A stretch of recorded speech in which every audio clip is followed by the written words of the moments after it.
ನಮಸ್ತೆ ಸ್ನೇಹಿತರೆ, ಕರ್ನಾಟಕ ವಸತಿ ಶಿಕ್ಷಣ ಸಂಸ್ಥೆಗಳ ಸಂಘ ಇಲ್ಲಿ ಶಿಕ್ಷಕರ ನೇಮಕಾತಿ ಪ್ರಕ್ರಿಯೆಯನ್ನು ಶುರು ಮಾಡಿದ್ದಾರೆ. ಇಲ್ಲಿದೆ 1087 ಶಿಕ್ಷಕರ ಹುದ್ದೆಗಳ ಭರ್ಜರಿ ನೇಮಕಾತಿ. ಇಲ್ಲಿರುವಂಥ ಒಟ್ಟು ಹುದ್ದೆಗಳು 1087 ಹುದ್ದೆಗಳ ಹೆಸರು ಟೀಚರ್ಸ್. ಕಲ್ಯಾಣ ಕರ್ನಾಟಕ ಮತ್ತು RPC. ಕಲ್ಯಾಣ ಕರ್ನಾಟಕದಲ್ಲಿ 320 ಹುದ್ದೆಗಳಿವೆ, RPCಯಲ್ಲಿ 767 ಹುದ್ದೆಗಳಿವೆ. ಮತ್ತು ಇದಕ್ಕೆ ಸಿಗುತ್ತೆ ನಿಮಗೆ ವೇತನ ಶ್ರೇಣಿ 49,050 99,400 ಪ್ರತಿ ತಿಂಗಳು. ಇದಕ್ಕೆ ಬೇಕಾಗಿರುವಂಥ ವಿದ್ಯಾರ್ಹತೆ ಯಾವುದೇ ಡಿಗ್ರಿ ಇರ್ಬೋದು, BA BSc ಆಗಿರುತ್ತೆ. ಇದು ಕರ್ನಾಟಕದಲ್ಲಿ ಇರುವಂತಹ ಹುದ್ದೆ ಆಗಿದೆ. ಇಲ್ಲಿ 1087 ಹುದ್ದೆಗಳಿರುವುದರಿಂದ ತುಂಬಾ ಜಾಬ್ ಅಪರ್ಚುನಿಟೀಸ್ ಇದೆ. ನಿಮಗೆ ಜಾಬ್ ಸಿಗುವಂತಹ ಒಂದು ಚಾನ್ಸಸ್ ಏನಿದೆ ಅದು ತುಂಬಾ ಜಾಸ್ತಿ ಇರುತ್ತೆ. ಆದ್ದರಿಂದ ಸ್ನೇಹಿತರೆ, ಇದನ್ನು ನೆಗ್ಲೆಕ್ಟ್ ಮಾಡಲಿಕ್ಕೆ ಹೋಗಬೇಡಿ. ನಿಮಗೆ ಈ ವಿಡಿಯೋ ಸೂಟೇಬಲ್ ಅಂತ ಅನಿಸಿದ್ರೆ ಈ ವಿಡಿಯೋವನ್ನು ಕಂಪ್ಲೀಟಾಗಿ ಎಂಡ್ ತನಕ ನೋಡಿ, ಮಿಸ್ ಮಾಡಲಿಕ್ಕೆ ಹೋಗಬೇಡಿ. ಯಾಕಂದರೆ ಈ ವಿಡಿಯೋದಲ್ಲಿ ನಾನು ನಿಮಗೆ ಇದರ ಅಧಿಸೂಚನೆಯ ಕಂಪ್ಲೀಟ್ ಡೀಟೇಲ್ಸ್ ನಾನು ನಿಮಗೆ ಎಕ್ಸ್ಪ್ಲೇನ್ ಮಾಡಲಿಕ್ಕಿದ್ದೇನೆ. ಹಾಗೆಯೇ ಅಪ್ಲೈ ಎಲ್ಲಿ ಮಾಡಬೇಕು, ಹೇಗೆ ಮಾಡಬೇಕು ಇದರ ಬಗ್ಗೆಯೂ ಹೇಳಿಕೊಡ್ಲಿಕ್ಕಿದ್ದೇನೆ. ಈ ವಿಡಿಯೋ ನಿಮಗೆ ಸೂಟೇಬಲ್ ಅಲ್ಲ ಅಂತ ಅನಿಸಿದರೆ ಈ ವಿಡಿಯೋವನ್ನು ನಿಮ್ಮ ಫ್ರೆಂಡ್ಸ್ ಅಥವಾ ಫ್ಯಾಮಿಲಿಯಲ್ಲಿ ಯಾರಾದರೂ ಈ ಶಿಕ್ಷಕರ ಹುದ್ದೆಗೆ ಹುಡುಕ್ತಿದ್ರೆ ಅವರಿಗೆ ಈ ವಿಡಿಯೋವನ್ನು ಶೇರ್ ಮಾಡಿ. ಬನ್ನಿ ಸ್ನೇಹಿತರೆ, ಇವತ್ತಿನ ವಿಡಿಯೋವನ್ನು ಶುರು ಮಾಡೋಣ. ಸ್ನೇಹಿತರೆ, ನೀವು ನೋಡ್ಬೋದು ನಾನಿದ್ದೇನೆ ಅಫಿಷಿಯಲ್ ವೆಬ್ಸೈಟ್ನಲ್ಲಿ. ಇಲ್ಲಿ ನೇಮಕಾತಿ ಅಂತಿದೆ. ಇಲ್ಲಿ ಕ್ಲಿಕ್ ಮಾಡಿದರೆ ನಿಮಗೆ ಎಲ್ಲ ನೋಟಿಫಿಕೇಷನನ್ನು ನೋಡ್ಬೋದು. ಇದಕ್ಕಿಂತ ಮುಂಚೆ ಮುಂದೆ ಹೋಗೋ ಮುಂಚೆ ನನ್ನದೊಂದು ರಿಕ್ವೆಸ್ಟ್, ನೀವು ನಮ್ಮ ಈ ಯೂಟ್ಯೂಬ್ ಚಾನಲ್ಗೆ ಹೊಸಬರಾಗಿದ್ದರೆ ದಯಮಾಡಿ ನಮ್ಮ ಈ ಚಾನಲ್ಗೆ ಸಬ್ಸ್ಕ್ರೈಬ್ ಮಾಡಿ. ಯಾಕಂತೇಳಿದರೆ ಈ ಚಾನಲ್ನಲ್ಲಿ ನಾನು ನಿಮಗೆ ಈ ರೀತಿಯಾದಂಥ ಗೌರ್ಮೆಂಟ್ ಜಾಬ್ ಇರ್ಬೋದು, ವರ್ಕ್ ಫ್ರಮ್ ಹೋಮ್ ಇರ್ಬೋದು, ಆನ್ಲೈನ್ ಮನಿ ಮೇಕಿಂಗ್, ಆನ್ಲೈನಲ್ಲಿ ಹಣ ಗಳಿಸೋದು ಹೇಗೆ ಇದರ ಬಗ್ಗೆ ಇರ್ಬೋದು, ಸ್ಕಾಲರ್ಶಿಪ್ ಇರ್ಬೋದು, ಇಂಟರ್ನ್ಶಿಪ್, ಅಪ್ರೆಂಟಿಸ್ಶಿಪ್ ಇದರೆಲ್ಲದರ ಬಗ್ಗೆ ನಾನು ರಿಸರ್ಚ್ ಮಾಡಿ ನಿಮಗೆ ವಿಡಿಯೋವನ್ನು ಹಾಕ್ತಾ ಇರ್ತೇನೆ. ನೀವು ಯಾವುದೇ ವಿಡಿಯೋವನ್ನು ಮಿಸ್ ಮಾಡದೇ ಇರಬೇಕಂತೇಳಿದರೆ ನಮ್ಮ ಚಾನಲನ್ನು ಸಬ್ಸ್ಕ್ರೈಬ್ ಮಾಡೋದನ್ನು ಮರಿಬೇಡಿ. ನೀವು ಇಲ್ಲಿ ನೇಮಕಾತಿ ಅಂತ ಕ್ಲಿಕ್ ಮಾಡಿದರೆ ಇಲ್ಲಿ ನೋಡ್ಬೋದು KREIS ನೇಮಕಾತಿ ಅಂತಿದೆ. ಇಲ್ಲಿ ಕ್ಲಿಕ್ ಮಾಡಿ. ಇಲ್ಲಿ RPC ಮತ್ತು ಕಲ್ಯಾಣ ಕರ್ನಾಟಕ ಅಂತಿದೆ. ನಾನು ಒಂದನ್ನು ಕ್ಲಿಕ್ ಮಾಡಿ ನೋಟಿಫಿಕೇಷನ್ ನೋಡ್ತೇನೆ. ಇಲ್ಲಿ ಕೆಳಗಡೆ ಬಂದರೆ ಇಲ್ಲಿ ನೋಡ್ಬೋದು ನೀವು ಇಲ್ಲಿ ಅಧಿಸೂಚನೆ ಇಲ್ಲಿದೆ, ಮೀಸಲಾತಿ ಪ್ರಮಾಣಗಳ ಪತ್ರ ಏನಿದೆ ಅದು ಇಲ್ಲಿದೆ. ಅನಂತರ ಅಪ್ಲೈ ಮಾಡಬೇಕಾದ್ರೆ ಆನ್ಲೈನ್ ಲಿಂಕ್ ನಿಮಗೆ ಇಲ್ಲಿ ಸಿಗುತ್ತೆ. ಮೊದಲನೇದಾಗಿ ನಾವು ಅಧಿಸೂಚನೆಯನ್ನು ನೋಡೋಣ. ಅಧಿಸೂಚನೆಯನ್ನು ಕ್ಲಿಕ್ ಮಾಡಿದ ತಕ್ಷಣ ನಿಮಗೊಂದು ಕಂಪ್ಲೀಟ್ PDF ಇಲ್ಲಿ ಓಪನ್ ಆಗುತ್ತೆ. ಇಲ್ಲಿ ಇದರ ಬಗ್ಗೆ ಕಂಪ್ಲೀಟ್ ಡೀಟೇಲ್ಸನ್ನು ಕೊಟ್ಟಿದ್ದಾರೆ. ಈ ವಿಡಿಯೋದಲ್ಲೇ ನಾನು ಇದರ ಬಗ್ಗೆ ಮಾತಾಡಲಿಕ್ಕಿದ್ದೇನೆ. ಈ ವಿಡಿಯೋದ ಎಂಡಲ್ಲಿ ಇದಕ್ಕೆ ಅಪ್ಲೈ ಮಾಡುವ ರೀತಿ ಹೇಗೆ ಅಂತ ಕೂಡ ನಾನು ಎಕ್ಸ್ಪ್ಲೇನ್ ಮಾಡಲಿಕ್ಕಿದ್ದೇನೆ. ವಿಡಿಯೋವನ್ನು ಕಂಪ್ಲೀಟಾಗಿ ನೋಡಿ. ನಾವು ಈಗ ಈ PDF ಬಗ್ಗೆ ಏನು ಅಧಿಸೂಚನೆ ಇದೆ ಅದರ ಬಗ್ಗೆ ನೋಡೋಣ. ಸ್ನೇಹಿತರೆ, ನೋಟಿಫಿಕೇಷನ್ನಲ್ಲಿದ್ದೇವೆ. ಇಲ್ಲಿ ನೋಡ್ಬೋದು ಕರ್ನಾಟಕ ಪರೀಕ್ಷಾ ಪ್ರಾಧಿಕಾರ, ಕರ್ನಾಟಕ ವಸತಿ ಶಿಕ್ಷಣಗಳ ಸಂಸ್ಥೆಗಳ ಸಂಘದ ಅಧೀನದಲ್ಲಿ ಬರುವಂಥ ವಸತಿ ಶಾಲೆ ಯಾವುದಿಲ್ಲ ಅಂತ ಹೇಳಿದ್ರೆ ಮೊರಾರ್ಜಿ ದೇಸಾಯಿ ಇರ್ಬೋದು, ಕಿತ್ತೂರಿನ ರಾಣಿ ಚೆನ್ನಮ್ಮ ಇರ್ಬೋದು, ಅಟಲ್ ಬಿಹಾರಿ ವಾಜಪೇಯಿ, ಶ್ರೀಮತಿ ಇಂದಿರಾ ಗಾಂಧಿ. ಈ ಎಲ್ಲ ಶಾಲೆಗಳಲ್ಲಿ ಖಾಲಿ ಇರುವಂತಹ ಶಿಕ್ಷಕರ ಹುದ್ದೆಗಳಿಗೆ ನೇರ ನೇಮಕಾತಿಯನ್ನು ಪರೀಕ್ಷಾ ಪ್ರಾಧಿಕಾರವು ಕೈಗೊಳ್ತಾ ಇದೆ. ಇದರಲ್ಲಿರುವಂತಹ ಹುದ್ದೆಗಳು ಯಾವುದೆಲ್ಲ ಅಂತ ನೋಡೋದಂತ ಹೇಳಿದ್ರೆ ಕನ್ನಡ ಭಾಷಾ ಶಿಕ್ಷಕರು, ಆಂಗ್ಲ ಭಾಷಾ, ಹಿಂದಿ ಭಾಷಾ, ಗಣಿತ ಶಿಕ್ಷಕರು, ವಿಜ್ಞಾನ, ಸಮಾಜ ವಿಜ್ಞಾನ, ಗಣಕಯಂತ್ರ, ದೈಹಿಕ ಶಿಕ್ಷಣ. ನೀವು ನೋಡ್ಬೋದು ಇದರಲ್ಲಿ ಟೋಟಲ್ ಆಗಿ 8 ಹುದ್ದೆಗಳು ಖಾಲಿ ಇವೆ. ನೀವು ಯಾವ ಹುದ್ದೆಗೆ ಅಪ್ಲೈ ಮಾಡಬೇಕಂತ ಅನಿಸ್ತಾ ಇದ್ದೀರಿ ಅದನ್ನು ನೀವು ನಮ್ಮ ಈ ಕಮೆಂಟಲ್ಲಿ ಹಾಕಿ. ಹಾಗೆ ನಿಮಗೆ ಸಿಗುವಂಥ ವೇತನ ಶ್ರೇಣಿ ನೀವು ಇಲ್ಲಿ ನೋಡ್ಬೋದು 54,175ರಿಂದ 99,400ವರೆಗೆ ನಿಮಗೆ ವೇತನ ಶ್ರೇಣಿ ಇವೆ. ಈಚ್ ಕ್ಯಾಟಗರಿಯಲ್ಲಿ ಎಷ್ಟು ಹುದ್ದೆಗಳು ಖಾಲಿ ಇದೆ ಕೂಡ ಅದನ್ನು ಕೂಡ ಇಲ್ಲಿ ಕೊಟ್ಟಿದ್ದಾರೆ. ಟೋಟಲ್ ಆಗಿ 767 ಹುದ್ದೆಗಳು ಬಾಕಿ ಇವೆ ಸ್ನೇಹಿತರೆ. ಇದಕ್ಕೆ ಬೇಕಾಗಿರುವಂಥ ವಿದ್ಯಾರ್ಹತೆ ಇಲ್ಲಿ ನೀವು ಗಮನಿಸೋದಾದರೆ ಕನ್ನಡ ಭಾಷಾ ಶಿಕ್ಷಕರಿಗೆ ಏನು ಬೇಕು ವಿದ್ಯಾರ್ಹತೆ, ಮಾನ್ಯತೆ ಪಡೆದ ವಿಶ್ವವಿದ್ಯಾಲಯದಿಂದ ಕನ್ನಡ ಭಾಷೆಯಲ್ಲಿ ಒಂದು ಐಚ್ಛಿಕ ವಿಷಯವನ್ನಾಗಿ ಓದಿ ಕಲಾ ವಿಭಾಗದಲ್ಲಿ ಸ್ನಾತಕ ಪದವಿಯನ್ನು ಪಡೆದಿರಬೇಕು. ನೀವು ಆರ್ಟ್ಸಲ್ಲಿ ಡಿಗ್ರಿಯನ್ನು ಪಡೆದಿರಬೇಕು. ಅಥವಾ ನೀವು ಇದರಲ್ಲಿ ಇಲ್ಲ ಅಂತೇಳಿದ್ರೆ ಇದನ್ನು ನೋಡುವ ನೀವು ಅಭ್ಯರ್ಥಿಗಳು ಕರ್ನಾಟಕ ರಾಜ್ಯ ಪ್ರೌಢ ಶಿಕ್ಷಣ ಮಂಡಳಿ ಬೆಂಗಳೂರು ಇವರು ನಡೆಸಲಾಗುವ 4 ವರ್ಷಗಳ ಕನ್ನಡ ಪಂಡಿತ್ ಕೋರ್ಸ್ನಲ್ಲಿ ಉತ್ತೀರ್ಣರಾಗಬೇಕು. ಇದನ್ನು ಪಡೆದಿರಬೇಕು ಅಥವಾ ಇದನ್ನು ಪಡೆದಿರಬೇಕು, ಅಥವಾ ನೀವು ಕನ್ನಡದಲ್ಲಿ BEd ಪದವಿಯನ್ನು ಪಡೆದಿರಬೇಕು, ಅಥವಾ ಅಭ್ಯರ್ಥಿಯು ಸ್ನಾತಕ ಪದವಿಯಲ್ಲಿ ಕನ್ನಡವನ್ನು ಐಚ್ಛಿಕ ವಿಷಯವನ್ನಾಗಿ ಅಭ್ಯಸಿಸಲಿದ್ದಲ್ಲಿ ಕನ್ನಡ ಭಾಷೆಯನ್ನು ಸ್ನಾತಕೋತ್ತರ ಪದವಿಯನ್ನು ಪಡೆದಿರಬೇಕು. ಇದರಲ್ಲಿ ಯಾವುದು ಕೂಡ ನೀವು ಹೊಂದಿದರೆ ನೀವು ಕನ್ನಡ ಭಾಷಾ ಶಿಕ್ಷಕರ ಹುದ್ದೆಗೆ ಅಪ್ಲೈ ಮಾಡ್ಬೋದು. ಹಾಗೆ ಇಂಗ್ಲೀಷ್ ಭಾಷಾ ಶಿಕ್ಷಕರಿಗೆ ಇಲ್ಲಿ ನೋಡ್ಬೋದು ಸೇಮನ್ನು ಕೊಟ್ಟಿದ್ದಾರೆ, ಬಟ್ ನೀವು ಇಂಗ್ಲೀಷ್ ಭಾಷೆಯಲ್ಲಿ ಪದವಿಯನ್ನು ಪಡೆದಿರಬೇಕು. ಹಾಗೆ ಹಿಂದಿ ಭಾಷಾ ಶಿಕ್ಷಕರು ನೀವು ಇಲ್ಲಿ ಓದ್ಕೊಳ್ಬೋದು. ಗಣಿತ ಶಿಕ್ಷಕರು ಕೂಡ ಸೇಮ್ ನೀವು ಇಲ್ಲಿ ಅದನ್ನು ನೋಡ್ಬೋದು. ಹಾಗೆ ವಿಜ್ಞಾನ ಶಿಕ್ಷಕರು, ಸಮಾಜ ಶಿಕ್ಷಕರು, ಗಣಕಯಂತ್ರ ಶಿಕ್ಷಕರು, ದೈಹಿಕ ಶಿಕ್ಷಕರು ಇದರೆಲ್ಲದರ ವಿದ್ಯಾರ್ಹತೆಯನ್ನು ನೀವು ಇಲ್ಲಿ ನೋಡ್ಬೋದು, ಇಲ್ಲಿ ಕೊಟ್ಟಿದ್ದಾರೆ. ಓಕೆ, ಸೊ ಹೆಚ್ಚುವರಿ ಅರ್ಹತೆ ಸೊ ಇಲ್ಲಿ ನೋಡ್ಬೋದು ಕ್ರಮ ಸಂಖ್ಯೆ 1ರಿಂದ 6ರವರೆಗೆ ಅಂದರೆ ಕನ್ನಡ ಭಾಷೆ ಇರ್ಬೋದು, ಆಂಗ್ಲ ಭಾಷೆ ಇರ್ಬೋದು, ಹಿಂದಿ ಭಾಷಾ, ವಿಜ್ಞಾನ, ಗಣಿತ ಮತ್ತು ಸಮಾಜ ಶಿಕ್ಷಕರು.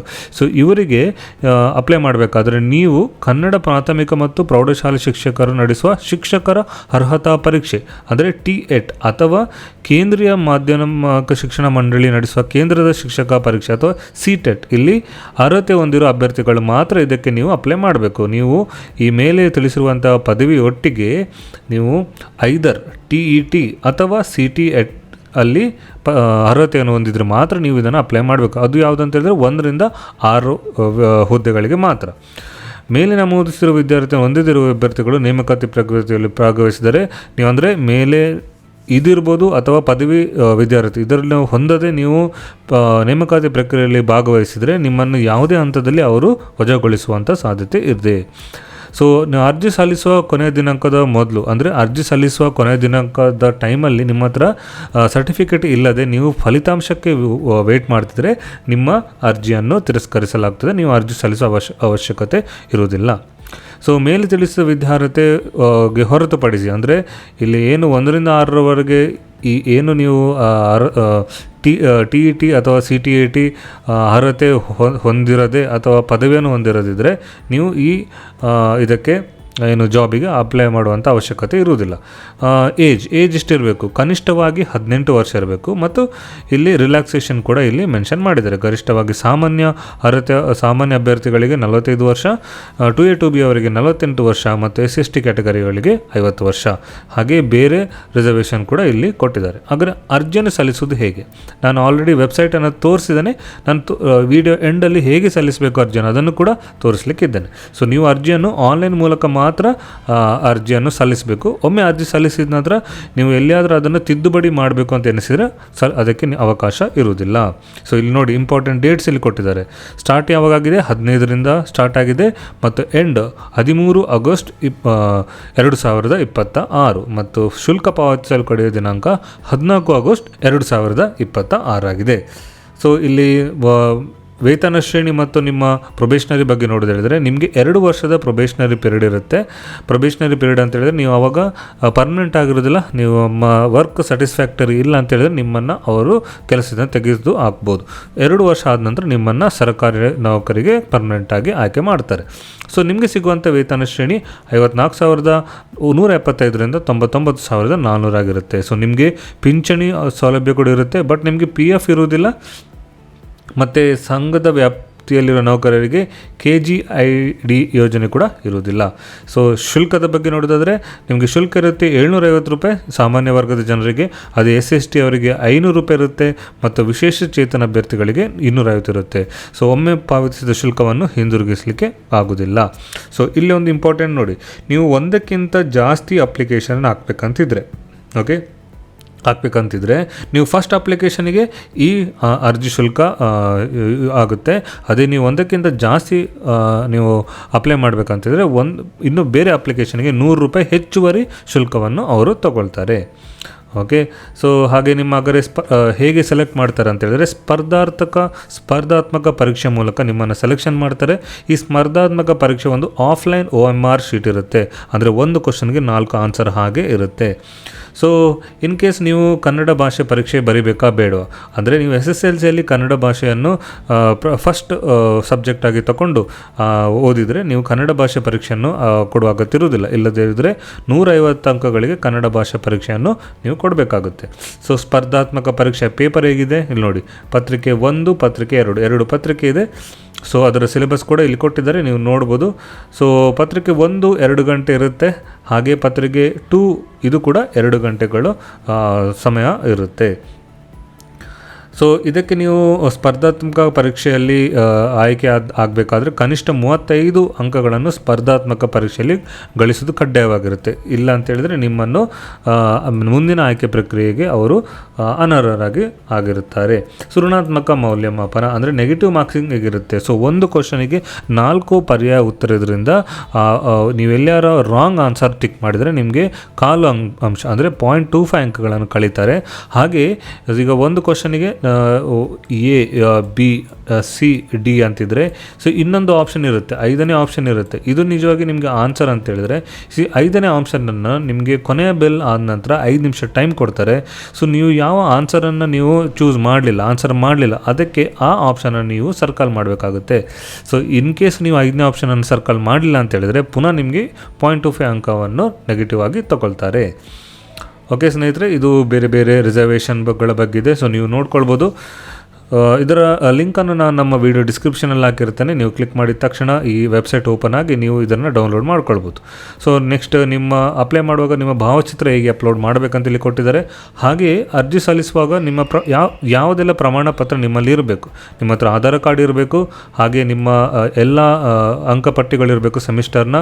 ನಿಮ್ಮ ಜನ್ಮ ದಿನಾಂಕಗಳಿಗೋಸ್ಕರ ಒಂದು SSLC ಅಥವಾ ನಿಮ್ಮ ಜನನ ಪ್ರಮಾಣ ಪತ್ರ ಇರಬೇಕು. ಹಾಗೆ ಸೈನಿಕ ಸೇವೆಯಿಂದ ಬಿಡುಗಡೆಯಾಗಿದ್ದರೆ ಅದರ ಪ್ರಮಾಣ ಪತ್ರ, ಪರಿಶಿಷ್ಟ ಜಾತಿ ಪಂಗಡ ಇದ್ದರೆ ನೀವು ಅದರ ಪ್ರಮಾಣ ಪತ್ರ, ಗ್ರಾಮೀಣ ಮೀಸಲಾತಿ ಅನ್ನು ಕೋರಿದರೆ ಅದರ ಪ್ರಮಾಣ ಪತ್ರ, ಕನ್ನಡ ಮಾಧ್ಯಮ ಮತ್ತು ತೃತೀಯ ಲಿಂಗದ ಪ್ರಮಾಣ ಪತ್ರ, ಸೇವೆಯಲ್ಲಿ ಅಭ್ಯರ್ಥಿ ಇರುವ ನೋ ಅಬ್ಜೆಕ್ಷನ್ ಸರ್ಟಿಫಿಕೇಟ್ ಅನ್ನು ಕೂಡ ನೀವು ಸಬ್ಮಿಟ್ ಮಾಡಬೇಕು. ಓಕೆ, ಸೊ ವಿಶೇಷ ಸೂಚನೆಗಳು. ಅಭ್ಯರ್ಥಿಗಳು ಆನ್ಲೈನ್ ಮೂಲಕ ಅರ್ಜಿಸುವಾಗ ಸೊ ನೀವೇನು ಮಾಡಬೇಕಂತ ಹೇಳಿದ್ರೆ ಆನ್ಲೈನ್ ಮೂಲಕ ಅರ್ಜಿ ಸಲ್ಲಿಸುವಾಗ ಎಲ್ಲ ಮಾಹಿತಿಗಳನ್ನು ಓದಿಕೊಂಡು ಸಬ್ಮಿಟ್ ಆದ ನಂತರ ಅದರ ಒಂದು ಪ್ರತಿಯನ್ನು ಡೌನ್ಲೋಡ್ ಮಾಡಿ ಇಟ್ಕೊಳ್ಬೇಕು. ಮತ್ತು ಶುಲ್ಕ ಪಾವತಿ ಚಲನೆ ಕೂಡ ನೇಮಕಾತಿ ಪ್ರಕ್ರಿಯೆ ಮುಗಿಯೋವರೆಗೂ ಅದನ್ನು ನೀವು ಕಾಯ್ದಿಟ್ಕೊಳ್ಬೇಕು. ಒಂದು ನಿಮ್ಮ ಅಪ್ಲಿಕೇಶನ್ ಫಾರ್ಮ್ ಮತ್ತು ನೀವು ಏನು ಶುಲ್ಕವನ್ನು ಪಾವತಿಸ್ತೀರಿ ಅದನ್ನು ಕೂಡ ನೀವು ಕಾಯ್ದಿಟ್ಕೊಳ್ಬೇಕು. ಸೊ ನಂತರ ಯಾವುದೇ ಹಂತದಲ್ಲಿ ಪ್ರಾಧಿಕಾರ ಮನವಿ ಸಲ್ಲಿಸಿದಲ್ಲಿ ಅರ್ಜಿ ಪ್ರತಿಯನ್ನು ನೀಡಲಾಗುವುದಿಲ್ಲ. ಸೊ ಮತ್ತೆ ನಿಮಗೆ ಅಪ್ಲಿಕೇಶನ್ ಫಾರ್ಮ್ ಬೇಕು ಅಂತ ಕೇಳಿದರೆ ಅವ್ರು ನಿಮಗೆ ಕೊಡೋದಿಲ್ಲ. ಸೊ ಅಭ್ಯರ್ಥಿಗಳು ಆನ್ಲೈನ್ ಮೂಲಕ ಅರ್ಜಿ ಸಲ್ಲಿಸುವಾಗ ಅರ್ಜಿಯನ್ನು ಯಾವುದೇ ಹಂತದಲ್ಲಿ ಅಥವಾ ಯಾವುದೇ ರೀತಿಯಲ್ಲಿ ತಿದ್ದುಪಡಿ ಮಾಡುವಂತೆ ಕೋರಿದಲ್ಲಿ ಸದರಿ ಮನವಿಯನ್ನು ಪುರಸ್ಕರಿಸಲಾಗುವುದಿಲ್ಲ. ಅಂದರೆ ನೀವು ಅರ್ಜಿ ಸಲ್ಲಿಸಿದ ನಂತರ ನನಗೆ ಅದನ್ನು ನನ್ನ ಫೋನ್ ನಂಬರ್ ನಾನು ರಾಂಗ್ ಕೊಟ್ಟೆ ಅಥವಾ ನನ್ನ ಅಡ್ರೆಸ್ ರಾಂಗ್ ಕೊಟ್ಟೆ, ನನಗೆ ಮಾಡಿಫೈ ಮಾಡಬೇಕಂತ ಹೇಳಿದರೆ ಅವರು ಅದನ್ನು ಪುರಸ್ಕರಿಸುವುದಿಲ್ಲ. ಸೊ ಈಗಾಗಲೇ ಸೇವೆಯಲ್ಲಿ ಸಲ್ಲಿಸಿರುವ ಅಭ್ಯರ್ಥಿಗಳು ಆಯ್ಕೆಯಾದ ಪಕ್ಷದಲ್ಲಿ ಅವರು ನೇಮಕಾತಿ ಪ್ರಾಧಿಕಾರಿಗಳಿಂದ ನಿಗದಿ ನಮೂನೆಯ ನಿರಾಪೇಕ್ಷಣ ಪತ್ರ, ಅಂದರೆ ನೀವು ಈಗಾಗಲೇ ಎಲ್ಲರೂ ವರ್ಕ್ ಮಾಡ್ತಿದ್ರೆ ನೋ ಅಬ್ಜೆಕ್ಷನ್ ಸರ್ಟಿಫಿಕೇಟನ್ನು ಕೊಡಬೇಕಾಗುತ್ತೆ. ಶುಲ್ಕ ಪಾವತಿಸಲು ಕೊನೆಯ ದಿನಾಂಕ ಸಾರ್ವತ್ರಿಕ ರಜೆ, ಅಂದರೆ ನೀವು ಶುಲ್ಕ ಪಾವತಿಸುವಾಗ ಆ ದಿನ ಎಲ್ಲಿಯಾದರೂ ಗೌರ್ಮೆಂಟ್ ಹಾಲಿಡೇ ಆಗಿದ್ದರೆ ಅದರ ನೆಕ್ಸ್ಟ್ ಡೇಯಲ್ಲಿ ನೀವು ಶುಲ್ಕವನ್ನು ಪಾವತಿಸ್ಬೋದು. ಸೊ ನೀವು ಅಭ್ಯರ್ಥಿಯು ಅರ್ಜಿ ನೀಡುವ ಮೊಬೈಲ್ ಇಮೇಲ್ ಸಂಖ್ಯೆ ಅಂತಿಮವಾಗಿದ್ದು ಎಲ್ಲ ಮಾಹಿತಿಗಳು ಅದೇ ಮೊಬೈಲ್ ಇಮೇಲ್ಗಳ ಮೂಲಕ ಕಳಿಸಿಕೊಡಲಾಗುವುದು. ಸೊ ನಿಮ್ಮ ಹತ್ರ ವ್ಯಾಲಿಡ್ ಇಮೇಲ್ ID ಮತ್ತು ಮೊಬೈಲ್ ನಂಬರ್ ಇರಬೇಕು. ಯಾಕಂತೇಳಿದರೆ ಪ್ರಾಧಿಕಾರವು ಅದರ ಮೂಲಕವೇ ನಿಮಗೆ ಏನು ಕಮ್ಯುನಿಕೇಷನ್ ಇದೆ ಅದರ ಮೂಲಕವೇ ಮಾಡ್ತಾರೆ. ಹುದ್ದೆಗಳು ನಿಗದಿಪಡಿಸುವ ವಿದ್ಯಾರ್ಥಿ ಪರೀಕ್ಷೆ ಹಾಜರಾಗಿ ಅರ್ಜಿ ಸಲ್ಲಿಸಲು ನಿಗದಿಪಡಿಸುವ ಕೊನೆಯ ದಿನಾಂಕದೊಳಗೆ ಫಲಿತಾಂಶ ಪ್ರಕಟವಾಗುವುದಿಲ್ಲ. ಅಂದರೆ ನೀವು ಇನ್ನೂ ಫೈನಲ್ ಪದವಿಯಲ್ಲಿ ಇರ್ತೀರಿ, ಆದರೆ ರಿಸಲ್ಟ್ ಬಂದಿರೋದಿಲ್ಲ, ರಿಸಲ್ಟಿಗೆ ವೇಟ್ ಮಾಡ್ತಿರ್ತೀರಿ ಹೇಳಿದರೆ ನೀವು ಇದಕ್ಕೆ ಅಪ್ಲೈ ಮಾಡುವಂಥ ಅರ್ಹತೆಯನ್ನು ಹೊಂದಿರೋದಿಲ್ಲ.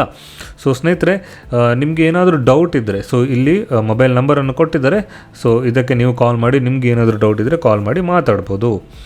ಓಕೆ, ಸೊ ಸ್ನೇಹಿತರೆ, ಇದೊಂದು ಕಂಪ್ಲೀಟ್ ಡೀಟೇಲ್ಸ್, ನಾನು ಇದ್ರ ಬಗ್ಗೆ ಕಂಪ್ಲೀಟ್ ಡೀಟೇಲನ್ನು ನಾನು ನಿಮಗೆ ಎಕ್ಸ್ಪ್ಲೇನ್ ಮಾಡಿದೆ ಏನೆಲ್ಲ ಇದೆ ಅಂತ. ಸೊ ನಿಮ್ಗೆ ಏನಾದರೂ ಡೌಟ್ ಇದ್ದರೆ ಕಮೆಂಟಲ್ಲಿ ಹಾಕಿ, ಸೊ ಅಥವಾ ಏನು ನಂಬರನ್ನು ಕೊಟ್ಟಿದ್ರು ಅದಕ್ಕೆ ಕಾಲ್ ಮಾಡಿ ನೀವು ಕೇಳ್ಕೊಳ್ಬೋದು. ಸೊ ಕೊನೆಯ ದಿನಾಂಕವನ್ನು ಇಲ್ಲಿ ನೋಟ್ ಡೌನ್ ಬರೆದಿಟ್ಕೊಳ್ಳಿ, ಎಲ್ಲರೂ ಬರೆದಿಟ್ಕೊಳ್ಳಿ, ನೋಟ್ ಡೌನ್ ಮಾಡಿ 13/8/2026 ಆಗಿದೆ. ಸೊ ಇದು ಕಂಪ್ಲೀಟ್ ಡೀಟೇಲ್ಸ್ ಆಗಿದೆ. ಸೊ ಮುಂದೆ ನಾವೇನು ಮಾಡಬೇಕು, ಮುಂದೆ ನಾವು ಇದನ್ನು ಅಪ್ಲೈ ಮಾಡುವ ರೀತಿ ಹೇಗೆ, ಎಲ್ಲಿ ಅಪ್ಲೈ ಮಾಡಬೇಕು ಅದನ್ನು ನಾನು ತೋರಿಸ್ಕೊಡ್ಲಿಕ್ಕಿದ್ದೇನೆ. ಸೊ ಬನ್ನಿ ಸ್ನೇಹಿತರೆ, ಪುನಃ ನಾವು ಇದರ ಅಫಿಷಿಯಲ್ ವೆಬ್ಸೈಟ್ಗೆ ಹೋಗುವ. ಸ್ನೇಹಿತರೆ, ನಿಮಗೆ ಅರ್ಜಿಯನ್ನು ಸಲ್ಲಿಸಬೇಕಾದ್ರೆ ಇಲ್ಲಿ ನೋಡ್ಬೋದು 2026 ನೇಮಕಾತಿ ಆನ್ಲೈನ್ ಅರ್ಜಿ ಲಿಂಕ್ ಅಂತ ಇದೆ. ಇದಕ್ಕೆ ಕ್ಲಿಕ್ ಮಾಡಿ. ಸೊ ಇದಕ್ಕೆ ಕ್ಲಿಕ್ ಮಾಡಿದ ನಂತರ so KE online recruitment portal ಅಂತಿದೆ. ಸೊ ನಿಮ್ಮ ಹೆಸರು ಹಾಕಿ ಗೆಟ್ OTP ಅಂತ ಕೊಡಿ. ನೀವು ಆಲ್ರೆಡಿ ರಿಜಿಸ್ಟರ್ ಆಗಿದ್ದರೆ ನೀವು ಇಲ್ಲಿ ಹೆಸರು ಹಾಕಿ ಗೆಟ್ OTP ಅಂತ ಕೊಡ್ಬೋದು. ನೀವು ಹೊಸ ಅಭ್ಯರ್ಥಿ ಅಂದರೆ ನೀವು ಹೊಸದಾಗಿ ರಿಜಿಸ್ಟರ್ ಮಾಡಬೇಕಾದ್ರೆ ಡಿಜಿಟ್ ಲಾಕರ್ ಮೂಲಕ ನೋಂದಾಯಿಸಿ ಅಂತಿದೆ. ಸೊ ಇದನ್ನು ಕ್ಲಿಕ್ ಮಾಡಿ. ಸೊ ಸ್ನೇಹಿತರೆ, ಇವತ್ತಿನ ವಿಡಿಯೋದಲ್ಲಿ ನಾನು ನಿಮಗೆ ವಸತಿ ಶಿಕ್ಷಣದಲ್ಲಿ ಕಾಲ್ಫರ್ ಆದಂತಹ ಟೀಚರ್ ನೇಮಕಾತಿ ಪ್ರಕ್ರಿಯೆ ಬಗ್ಗೆ ಕಂಪ್ಲೀಟ್ ಡೀಟೇಲ್ಸನ್ನು ನಾನು ತೋರಿಸಿಕೊಟ್ಟೆ. ಈ ವಿಡಿಯೋ ನಿಮಗೆ ಇಷ್ಟ ಆದರೆ ಲೈಕ್ ಮಾಡಿ, ಹಾಗೆ ನಿಮ್ಮ ಫ್ರೆಂಡ್ಸ್ ಅಥವಾ ಫ್ಯಾಮಿಲಿಯಲ್ಲಿ ಯಾರಾದರೂ ಇದಕ್ಕೆ ಸೂಟೇಬಲ್ ಅಂತ ಅನಿಸಿದರೆ ಅವರಿಗೆ ಶೇರ್ ಮಾಡೋದನ್ನು ಮರಿಬೇಡಿ. ಸೊ ಸಿಗೋಣ ಸ್ನೇಹಿತರೆ ನಮ್ಮ ಮುಂದಿನ ವಿಡಿಯೋದಲ್ಲಿ. ಅಲ್ಲಿವರೆಗೆ ಧನ್ಯವಾದಗಳು.